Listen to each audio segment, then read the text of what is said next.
yes បងប្អូនឥឡូវខ្ញុំឡើងមកដល់ភ្លឺទំនប់ទឹកហើយគឺថាពពកចុះអាប់មកឥឡូវកុំឲ្យបងប្អូនឆ្ងល់ថាភ្នំហ្នឹងឈ្មោះអីទីតាំងនៅឯណាតំបន់ណាបងប្អូនអាចស្គាល់ចំនួនច្រើនគឺអត់ស្គាល់នេះហៅថាភ្នំព្រះខែភ្នំដែលពពកកំពុងតែចុះអាប់នេះណាហៅថាភ្នំព្រះខែហ្នឹងមានអ្នកស្គាល់ច្រើនព្រោះភ្នំនេះគឺធំវែងទំហំធំជាងគេហើយចំណែកឯភ្នំនេះគឺជាភ្នំដែលបានដាក់បញ្ចូលក្នុងបញ្ជីដែលមានឈ្មោះថាព្រៃសហគមន៍ចាព្រៃសហគមន៍ភ្នំមួយខ្នងហ្នឹងហើយនៅមួយខ្នងនេះហើយមួយខ្នងនេះមើលពីមុខចេះទូចខ្លីមកចាអាមទេប៉ុន្តែពេលដែលជិះទៅចំហៀងភ្នំហ្នឹងគឺវែងជាងភ្នំនេះទៅទៀតវែងជាងភ្នំនេះនឹងភ្នំនេះហើយឈ្មោះរបស់វាគេហៅភ្នំលងកណ្ដោលនឹងយើងអានចំអក្សរតែបើយើងនិយាយភាសាអ្នកភូមិខ្ញុំភ្នំលងកណ្ដោលភ្នំលងកណ្ដោលអានេះហៅថាភ្នំពើកពោះដោយសារតែវាមានពើកចំនួន3ហើយពើកនេះក៏ខ្ពស់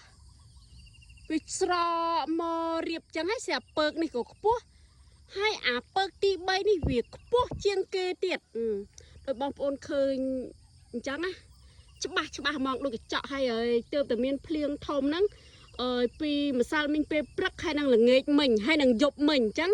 ឃើញថាទឹកឡើងបានច្រើនណាបងប្អូនខ្ញុំបារម្ភខ្លាចអត់មានទឹកផងឥឡូវគឺទឹកឡើងច្រើនចេះមើលទៅវា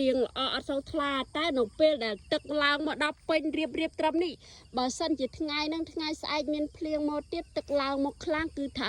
ទេសភាពស្អាតអែមស្រេមមែនតែនមកបងប្អូនអូយស្រស់ស្អាត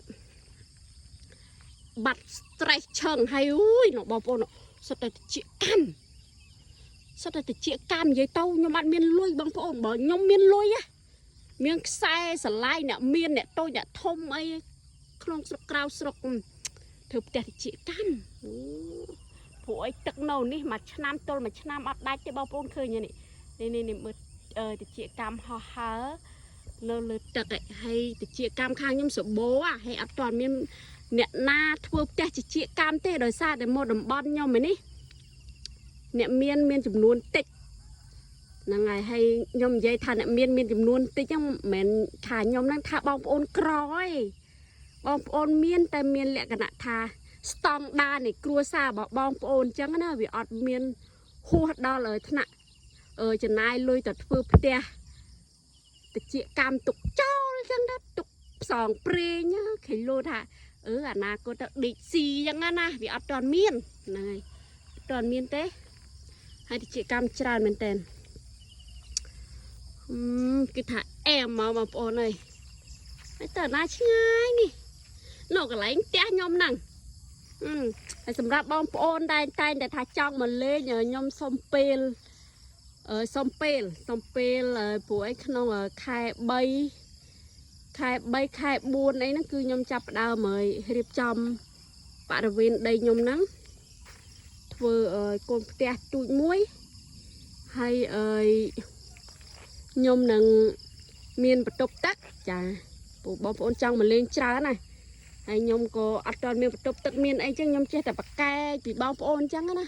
ចាំមានបន្ទប់ទឹកមានកន្លែងគេងដល់សមរម្យមួយបងប្អូនចង់មកបោះតង់ពេលយប់ពេលអីយើងមានបន្ទប់ទឹកមានអីវាស្រួលហ្នឹងហើយវាស្រួលទាំងខ្ញុំស្រួលទាំងបងប្អូនវាសមរម្យទាំងអស់គ្នាហើយនៅពេលហ្នឹងក៏ខ្ញុំមានម្ហូបប្រចាំស្នាដៃរបស់ខ្ញុំហ្នឹងហើយម្ហូបប្រចាំតំបន់នេះទំនប់នេះវាសម្បូរខ្យងខ្ញុំនឹងមានខ្យងបោកមានខ្យងអាំងខ្យងខ្ញុំហុយឲ្យទៅបងប្អូនកំងណាហើយនោះអូនេះពូនៅក្នុងភូមិគាត់កំពុងតែរៀបចំដាក់ទ្រូដាក់លបព្រោះឥឡូវត្រីពងជ្រើមហើយព្រោះយប់មិញឡើងដល់កខ្ញុំថតវីដេអូបានមកវីដេអូយប់មិញមកពីពេញវិញហ្នឹងគឺថាចាប់ត្រីបានស្អាតបងប្អូនស្អាតអូយស្អាតបងប្អូនស្អាតនេះវាលស្រែខាងក្រោមវាលស្រងាត់និយាយតែអត់បានកាប់ព្រៃបងប្អូនបើបានកាប់ព្រៃតាមភ្លឺនេះទៀតអូយថតកាន់តែឃើញស្អាតតែហ្មងបងប្អូនអត់មានអីទេប៉ុណ្ណឹងបាយ